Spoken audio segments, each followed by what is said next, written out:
بچھو بچے پیدا کرنے کے بعد ان کو اپنی کمر پر بٹھا دیتے ہیں اور یہ بچے اپنی ہی ماں کی کمر کا گوشت نوچ نوچ کر کھاتے رہتے ہیں۔ ماں طاقت رکھنے کے باوجود کچھ نہیں کہتی، شکوہ نہیں کرتی، چپ چاپ تکلیف سہتی رہتی ہے اور یہ بچے اس کا گوشت کھاتے رہتے ہیں۔ ماں چلنے کے قابل نہیں رہتی لیکن بچے خود چلنے کے قابل ہو جاتے ہیں، تب تک ان کی ماں بھی مر جاتی ہے اور یہ بچے اپنی زندگی میں مگن ہو جاتے ہیں۔ آج ہم میں سے بہت سے لوگ بالکل بچھو کی طرح بن چکے ہیں۔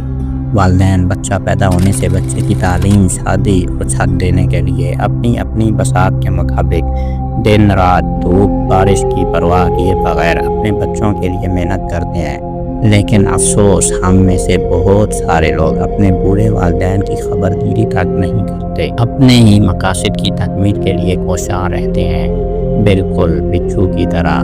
اللہ پاک قرآن پاک میں فرماتے ہیں کہ اپنے والدین کے سامنے اونچا نہ بولو اور ان کو اف تک نہ کہو۔ پھر فرماتے ہیں کہ باپ کی رضا میں اللہ کی رضا ہے۔